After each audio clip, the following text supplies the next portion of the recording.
Mary's worship was deep in this moment because it was personal. It was deeply personal. It was her soul, her spirit crying out to the Lord because of what the Lord had done for her, not in an abstract, generic sense, but in a concrete, specific sense. The depth of our worship is determined by the personal connection we sense with the Lord.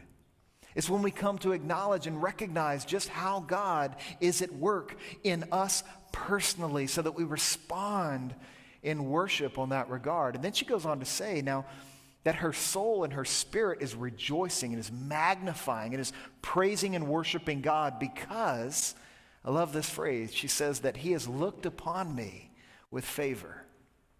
He has looked upon me with favor, and the word favor there is the word grace.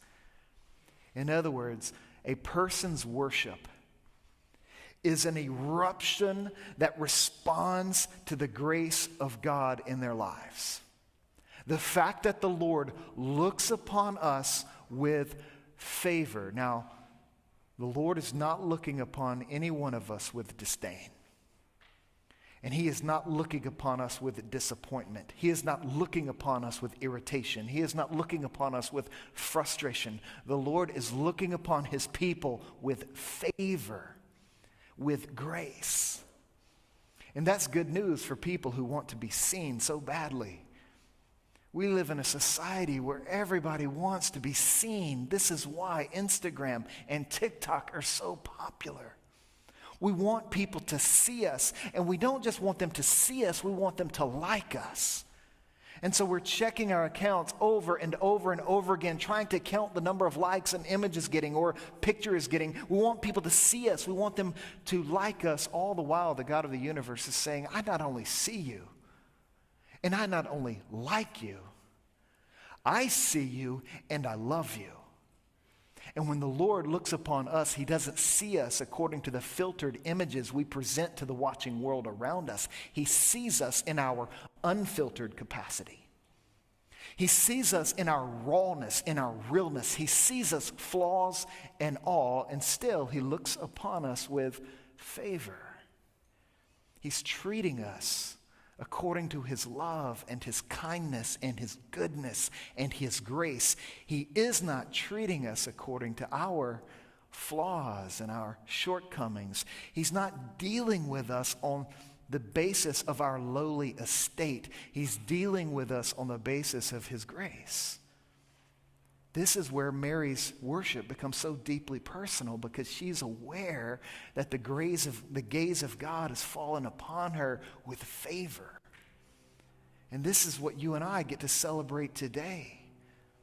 That the Lord treats us according to his goodness, his grace, his kindness. He is looking upon us with favor. That's a remarkable thing. That's what we want to celebrate. That's what we want to worship in light of.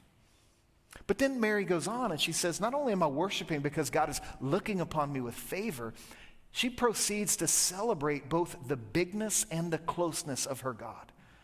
The fact that God is both big and close. She refers to him as the mighty one, and she recognizes that the mighty one's name is holy. That means other. That means unique. That means special, different. He's holy. But nestled between the mighty one and whose name is holy, you have this reference to him doing great things for her. You see, one of the breakdowns in our worship happens when we put a wedge between the bigness and the closeness of God. And our faith is only directed towards one aspect of who God is. So there are some who might worship God in light of his bigness only. And so they sing a lot of songs about God, celebrating who he is and what he is like. And that's a good thing to do, but they never pivot towards thinking and celebrating the closeness of God. That he has drawn near to us in the person of Jesus. He has drawn near to us in the power of the Holy Spirit. And he is doing great things now. But then there's also people who might worship God in light of his closeness, but they never think about his bigness, so that this language of fear and reverence and transcendence, that language just seems cold and irrelevant to them. But the moment we put a wedge between the bigness of God and the closeness of God, our worship becomes shallow. The depth of worship is also determined by our recognition that God is both big and both close all at the same time. This is what makes God so remarkable.